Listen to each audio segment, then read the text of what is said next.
Tonight on CTV News at 11:30. The homicide investigation in the Sioux over someone found on Poplar Street ramps up.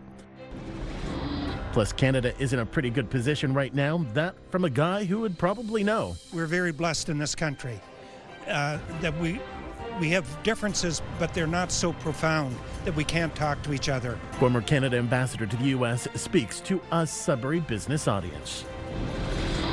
And so long, South River. The beer store announces it's shuttering its local store. CTV News at 11:30 with Ian Campbell and Rick Wyman with weather. Well, good evening. Thanks for staying up with us. We begin tonight in Sault Ste. Marie, where there was a heavy police presence earlier today as officers continued their investigation into a recent homicide. Police executed a search warrant this morning in the 200 block of McNabb Street. Investigators and forensics could be seen entering an apartment complex. The building is just one street over from Poplar Avenue, where police held a scene over the weekend. On Saturday morning, a person was taken to hospital where they were pronounced dead. While police did connect today's presence on McNabb with the homicide, no other updates were given. A 77-year-old has been killed after an ATV crash north of Sudbury yesterday. OPP are investigating the collision that happened on Old Port Gervais Lumber Road, 55 kilometers north of Capril. The driver was found dead at the scene. A train has derailed just outside of Sault Ste near Chapleau. OPP say no injuries have been reported and area roadways remain open. No hazardous materials were on board. The TSB says it has now deployed a team of investigators to the area to look into it. $33,000 in illicit drugs were seized during a traffic stop in Sudbury. Police say patrol officers pulled a vehicle over on McKim Street around 2:30 this morning. They found open alcohol in the vehicle and proceeded to search it, finding cocaine and cash. The driver and two passengers have been charged with trafficking. Meanwhile, a red level drug alert has been issued by Northeastern Public Health for the Timmins area. The region has seen a spike in overdoses in the last 2 weeks of August.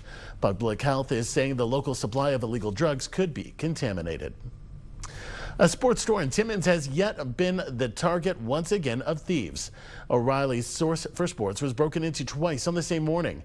CTV's Lydia Chubak reports.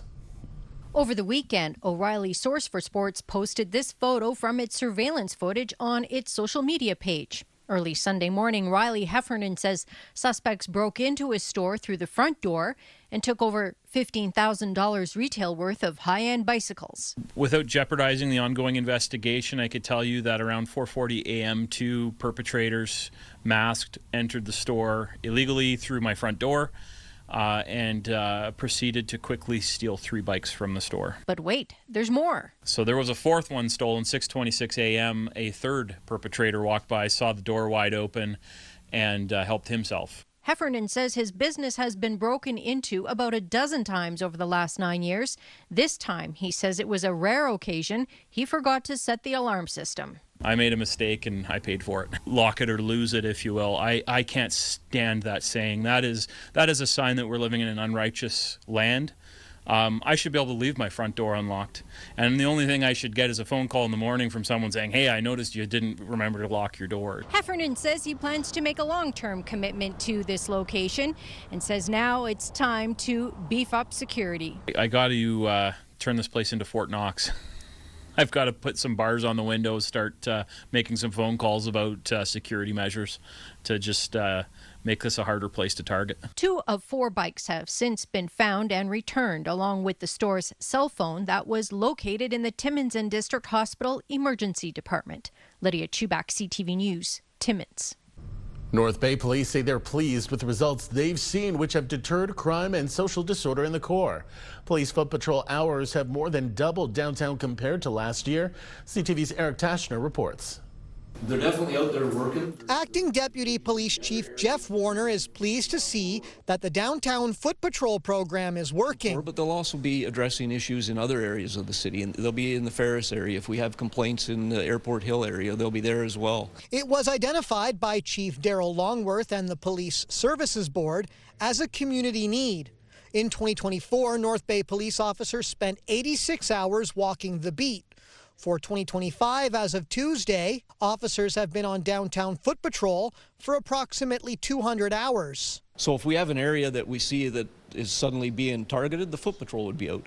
And they'll be out at night too. Once police staffing levels are back to where the board wants it to be at, 2 officers will be assigned to dedicated full-time foot patrol in the downtown. Businesses that I've heard from have definitely noticed an increase in the amount of police that they're seeing in the downtown, and that is assisting with the social disturbances. Crime Severity Index data referenced at Tuesday's board meeting shows both non-violent crime and violent crime dropped in 2024. This is the first time that I've actually seen the numbers go down.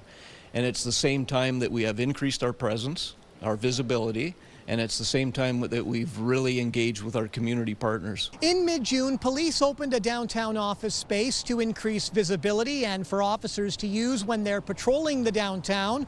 Warner says it's used on a regular basis. And also give people the sense that they know that when the vehicle's out front, that there's somebody nearby. And police are pleased to see the collective effort in addressing downtown issues and disorder. So I think it all sort of combined has an effect on reducing those numbers of calls for service to us, which certainly helps. Eric Tashner, CTV News, North Bay. The North Bay Police Services Board has a new contract with its officers. The North Bay Police Association, which represents police officers, and the board have ratified the agreement. The 3-year deal includes enhancements to mental health and wellness benefits, a 5% raise the first year, a 4.5% raise the second year, and a 4% raise in the final year. Meanwhile, contract talks are just starting between the board and the Senior Officers Association. The North Bay Police Services Board had its meeting this morning, and there was a noticeable absence around the table. Mayor and board member Peter Chirico was not at the meeting. With the ongoing credit card expense controversy, the Inspector General of Policing has directed Chirico not to perform his duties on the board while the mayor is under investigation. The board chair says both the board and Chirico are complying with the recommendation for the time being. The mayor is, the board is as well, while the process plays out. I do also want to highlight that he is entitled to a fair and full process, so we don't want to get too far into the weeds on commenting on other people's investigations. Chirico is also under investigation by the OPP at the request of the North Bay Police Service. An Elliot Lake man has been charged in connection to an indecent act in a plaza near a school. Police were called to a plaza on Hillside Drive yesterday after a witness reported a man in a gray vehicle pleasuring and exposing himself. You can read more on this story by going to our website at CTVNewsNorthernOntario.ca. Well, it was a hopeful message to the Sudbury business community today when a former ambassador and premier spoke about the economy and the current Canada-U.S. relations. CTV's Angela Campbell reports. Thank your lucky stars every day that you live in this blessed country. That's how Frank McKenna wrapped up his time in front of a Sudbury audience. The former Canadian ambassador to the U.S. and former premier of New Brunswick said his message offered hope. We're very blessed in this country that we have differences, but they're not so profound that we can't talk to each other. And we're not so polarized that we can't do things together. And that at a time when the entire world is going through a lot of pain and suffering, that we're not immune from it, but we're probably in the best shape of any country on the planet. McKenna was the guest speaker at the Greater Sudbury Chamber of Commerce luncheon. He's currently the deputy chair of wholesale banking at TD Bank Group. Not only is Frank very well versed in the financial world, but also has that government take and that government perspective on things that are really affecting the economy on both sides. A moderator steered McKenna's discussion through a number of economic topics, including trends, tariffs, and Prime Minister Mark Carney. He also spoke about the strained relationship with the U.S., adding that our neighbor to the south needs us. They are a major market for us, but we're the biggest market for them as well. It is not a one-way relationship. They benefit enormously. Tourism, 34% of their tourism is from us. We have 1,000 nurses a day cross the border to work in the United States. A lot of their commodities come from Canada. McKenna reminded the audience of about 230 people that Canada is the best place in the world to live right now, and that even though we do have our problems, they pale in comparison to what's happening in other parts of the world. Angela Gemmell, CTV News, Sudbury. Another northern beer store is closing in November, this time in South River. This is the 7th northern beer store to be shuttered and will close November 16th. The beer stores on Notre Dame Avenue in Sudbury and on Valois Drive in Mattawa are also slated to close in November.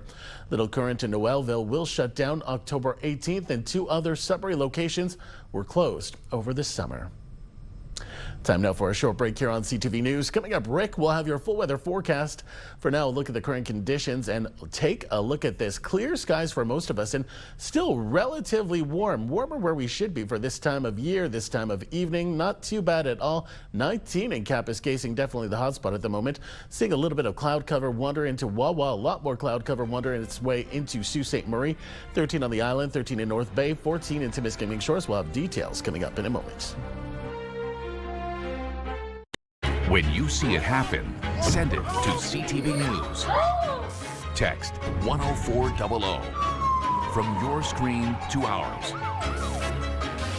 Text 10400.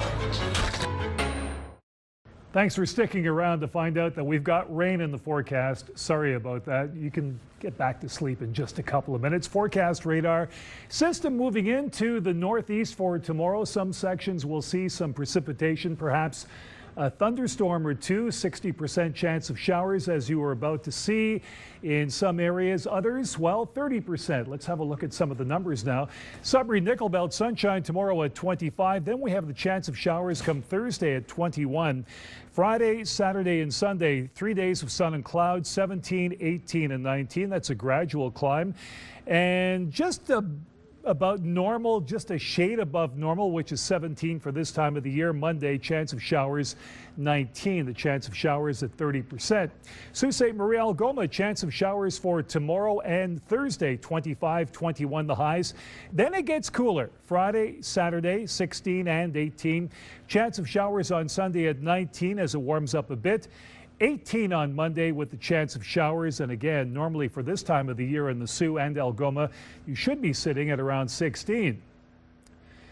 Timmins, Cochrane, Kapuskasing, 60% chance of showers, risk of a thunderstorm tomorrow, daytime high of 24, chance of showers on Thursday. Then Friday and Saturday, the cool down, 14 and 18, it gets warmer for another day. 1, the overnight low on Friday night, by the way. Sunday, Monday, chance of showers both days at 30%, 19 and 20, your daytime highs. Timiskaming Shores and Kirkland Lake, chance of showers for tomorrow at 40%, daytime high of 24, cooling off to 17 Thursday with the chance of showers. Friday and Saturday, sun and cloud both days, 14 and 18. 0, the overnight low on Friday night. Yes, it is getting cooler at night. And again, for Sunday, Monday, chance of showers both days, 19 and 20. Your highs, and again, that risk is at 30%.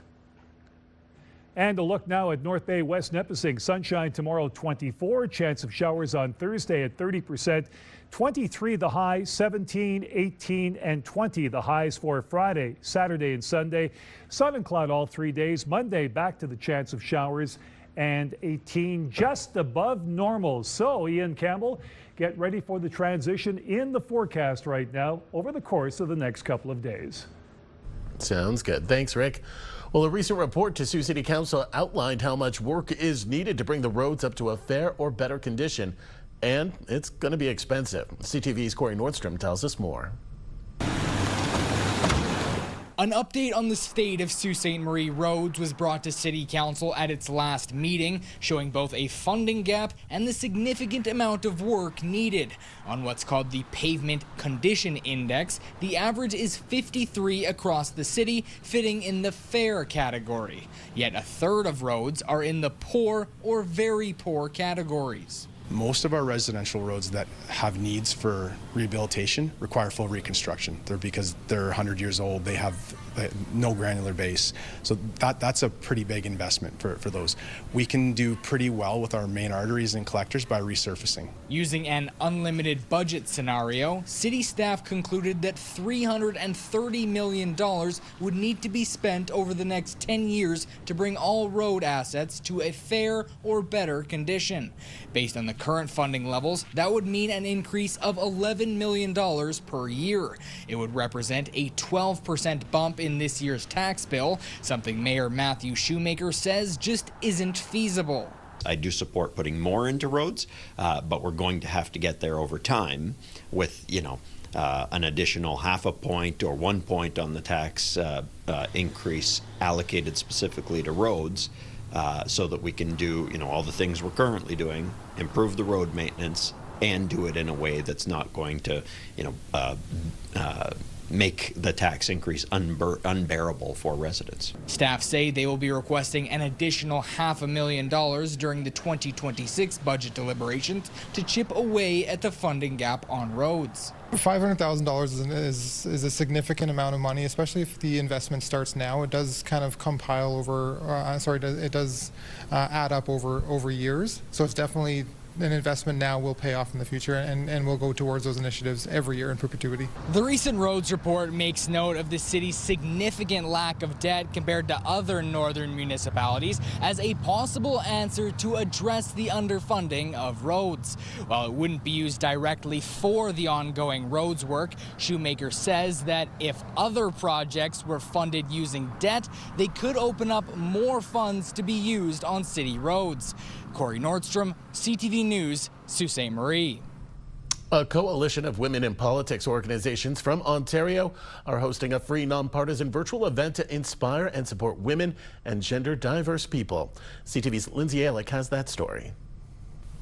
Lisa Deakin is a councillor in the township of Russell. In 2022, she was approached by Leadership Féminin Prescott Russell if she'd be interested in running for municipal council. One of the big factors was, of course, the community connections that I had, but also the reality was there were no women on the ballot at that time, and the deadline to get your name on the ballot was fast approaching. So it looked like we were about to have an entirely white male council if I hadn't put my name on it. According to Politics Now founder, only 37% of Ontario's municipalities are led by women or gender diverse individuals. Typically, that is usually accompanied by another number that when women and gender diverse people run, they also win at a very high rate, and at a rate that is incredibly impressive. And the number is so low as to why we don't have that kind of representation in our municipal councils, because the reality is that less of them decide to run.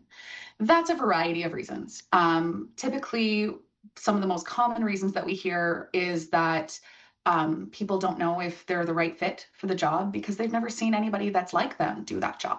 That's something these organizations hope to change by hosting the Run Where You Are virtual event. We have the former Premier of Ontario, Kathleen Wynne, who's going to be sharing her story, her road from municipal politics as a school board trustee into becoming the Premier of Ontario. We also have a panel of women who are currently city councillors or municipal councillors in different capacities from across the province, including some representation from Northern Ontario with Councillor Kristen Murray from Timmins. And I'm hopeful that people are able to at least see themselves represented.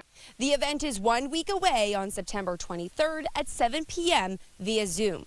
Over 100 people have already registered for the free session, and Kingsley Mallow says it will not be capped, so it's accessible to all. Lindsay Ellick, CTV News, Sudbury.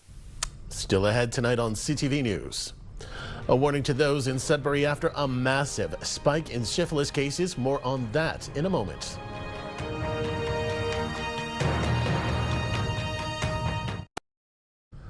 Public Health Sudbury and Districts has reported an over 2,000% spike in syphilis cases.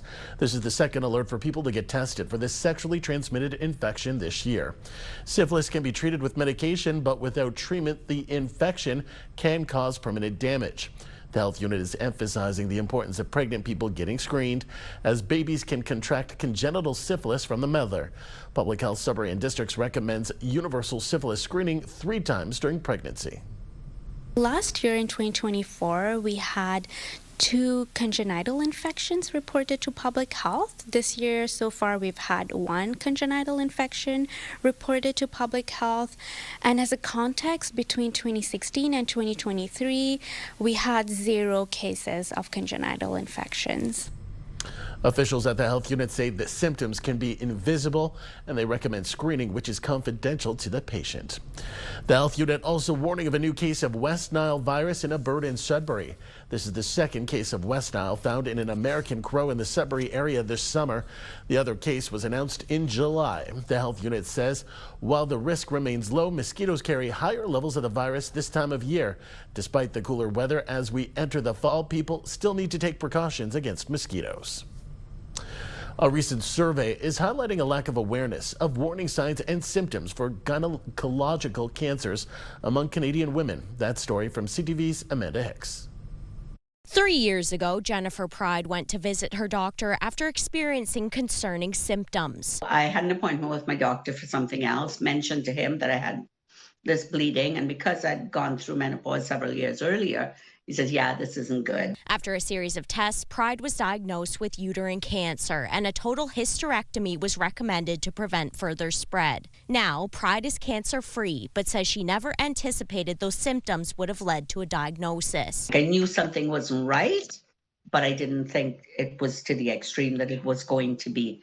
So I think know your body, listen to your body, ask questions when you go to your doctor. A survey conducted by Leger revealed a majority of Canadian women lack awareness about gynecological cancers, finding 60% of women were unsure if gynecological cancers have early warning signs, 70% would like to see more awareness of the signs and symptoms, and 80% were unaware of risk factors to watch out for. It happens very frequently that women consult late. Dr. Louisa Bonilla is a medical oncologist who treats a majority of gynecological malignancy patients at Health Sciences North. She believes there are a lot of reasons why women aren't aware of the warning signs. We are learning that we women have a completely different type of symptom presentation for any type of disease.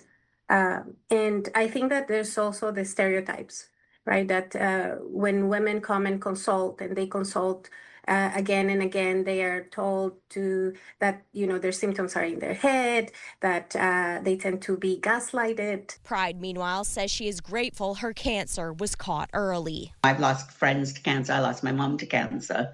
So I know what that's like and how it could turn out. And I thank God that I am one of the very lucky ones. Bonilla says it's important to be aware of any changes to your body and to understand your family's history. She adds early diagnosis can make all the difference when it comes to patient outcomes, so speak to your doctor if you have any concerns. Amanda Hicks, CTV News, Sudbury.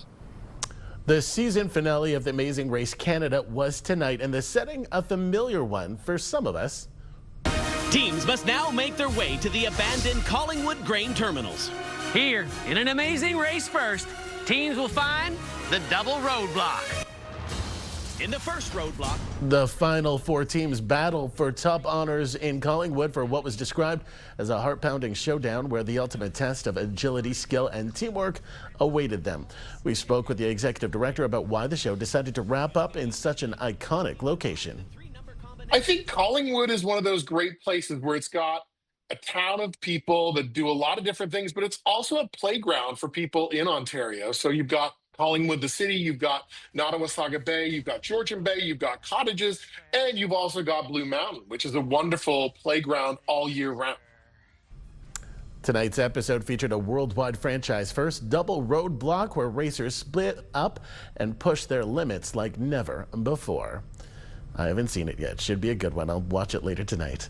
Taking a break from our newscast for a moment, we're going to pause for a sec to honor and celebrate our producer, Lillian Bakula, who has been behind the scenes for 51 years here at Bell Media.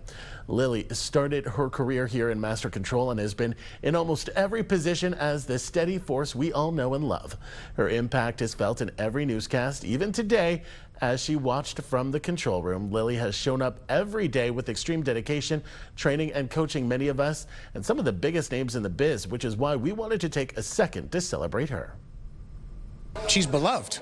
And obviously, again, she's a part of the community, and she's been a part of this TV station, and someone who most people who watch the news wouldn't recognize because she's behind the camera, but this clearly shows how respected and how well loved she is within this team. Knowing the people that I work with, the dedication that they bring into our newscast every single day, and how different it is every single day. That drives me. That perfection that we all go after, and bringing that to fruition and putting it on air for an hour and a half a day. Just, I want to come in every single day. On behalf of all of us, Lily, congratulations on your Bravo Award. Mwah, we love you. Well deserved. So on that happy note, that takes us to the end of our newscast this Tuesday night. For the latest news anytime, remember you can head to our website, CTVNewsNorthernOntario.ca. You can also download our CTV News app. Thanks for watching. Good night.